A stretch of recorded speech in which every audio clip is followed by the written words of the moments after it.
दोस्तों नमस्कार, हर हर महादेव। स्वागत करती हूँ आपका अपने इस चैनल में, जिसमें आप सुनते हैं सनातन धर्म से जुड़ी कथा कहानियाँ व अन्य पौराणिक कथाएं और प्रेरणादायक कहानियाँ। दोस्तों, आप सुन रहे हैं शिव पुराण शतरुद्र संहिता का ये अध्याय। इस अध्याय में आज आप सुनेंगे शिव जी के विप्लाद अवतार के प्रसंग में देवताओं की दधीचि मुनि से अस्थि याचना, दधीचि का शरीर त्याग, वज्र निर्माण तथा उसके द्वारा वृतासुर का वध, सुरवचा का देवताओं को शाप, पिपलाद का जन्म और उनका विस्तृत वृतांत।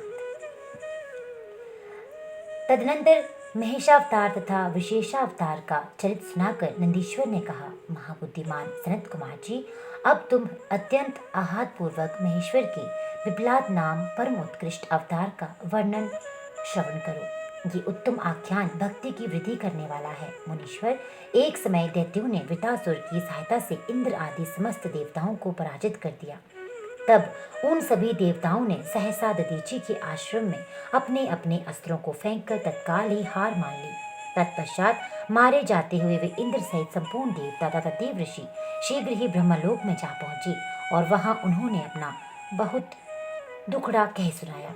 देवताओं का यह कथन सुनकर लोक पितामह ब्रह्मा ने सारा रहस्य यथार्थ रूप से प्रकट कर दिया कि ये सब त्वष्टा की करतूत है।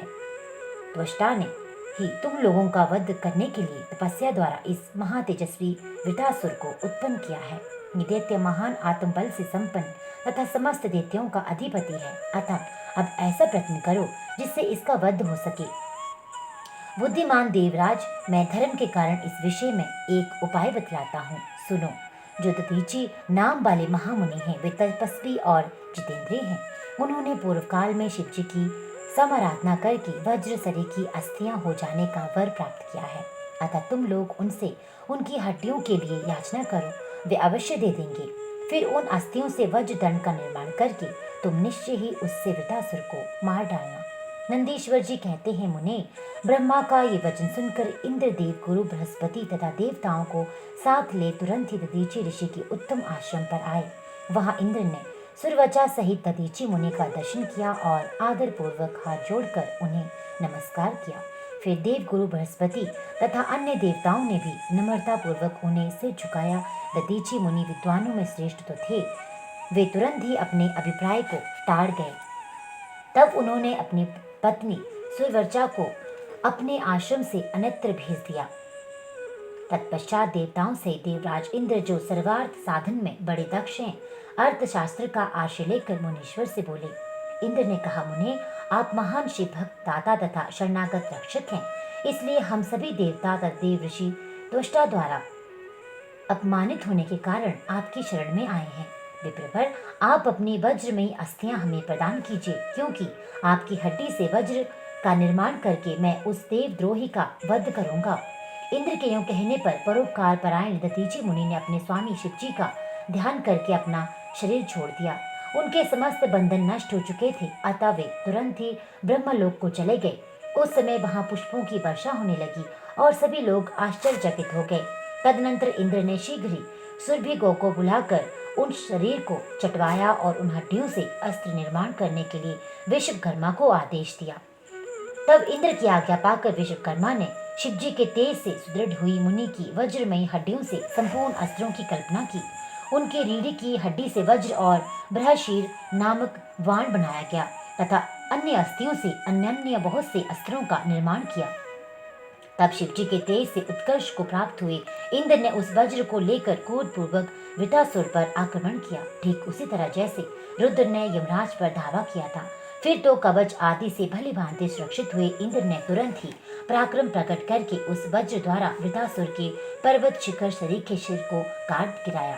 तात उस समय स्वर्गवासियों ने महान विजयोत्सव बनाया। इंद्र पर पुष्पों की वृष्टि होने लगी और सभी देवता उनकी स्तुति करने लगे। तदनंतर महान आत्मबल से संपन्न दधीचि मुनि की पतिव्रता पत्नी सुवर्चा पति के आज्ञानुसार अपने आश्रम के भीतर गई। वहां देवताओं के लिए पति को मरा हुआ जानकर वह देवताओं को शाप देते हुए बोली। सुवर्चा ने कहा, अहो, इंद्र सहित ये सभी देवता बड़े दुष्ट और अपना कार्य सिद्ध करने में निपुण, मूर्ख तथा लोभी हैं, इसलिए ये सब के सब आज से मेरे शाप से पशु बन जाएं।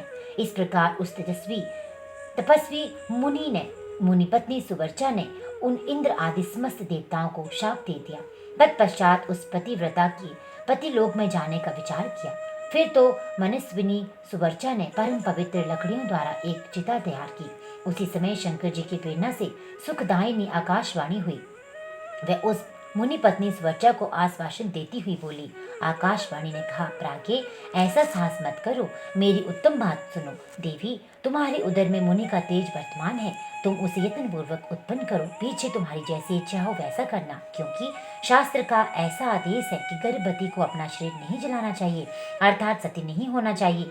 नंदीश्वर जी कहते हैं, मुनीश्वर, यूं कहकर वह आकाशवाणी उपराम हो गई। उसे सुनकर वह मुनि पत्नी क्षण भर के लिए विस्मय में पड़ गई, परंतु उस सती साध्वी सुवर्चा को तो पति लोक की प्राप्ति ही अभिष्ट थी। अतः उसने बैठकर पत्थर से अपने उदर को विदीर्ण कर डाला। तब उसने पेट से मुनिवर दधीचि का वह गर्भ बाहर निकाल आया। उस शरीर का परम दिव्य और प्रकाशमान था तथा वह अपनी आभा से प्रभा से दसों दिशाओं को उद्भासित कर रहा था। तात दधीचि के उत्तम तेज से प्रादुर्भूत हुआ वह गर्भ अपनी लीला करने में समर्थ साक्षात रुद्र का अवतार था। मुनि प्रिया सुवर्चा ने दिव्य स्वरूपधारी अपने उस पुत्र को देखकर मन ही मन समझ लिया कि ये रुद्र का अवतार है। फिर तो वह महासाध्वी परमानंद मगन हो गई और शीघ्र ही उसे नमस्कार करके उसकी स्तुति करने लगी। मुनीश्वर उसने उस स्वरूप को अपने हृदय में धारण कर लिया। तदनंतर पति लोक की कामना वाली विमलेक्षणा माता सुवर्चा मुस्कुराकर अपने उस पुत्र से परम स्नेह पूर्वक बोली। सुवर्चा ने कहा, तात परमेशान, तुम इस अश्वत्थ वृक्ष के निकट चिरकाल तक स्थिर रहो। महाभाग, तुम समस्त प्राणियों के लिए सुखदायी बनो। अब मुझे प्रेम पूर्वक पति लोक में जाने के लिए आज्ञा दो। वहां पति के साथ रहती हुई मैं रुद्र रूपधारी ध्यान करती रहूंगी।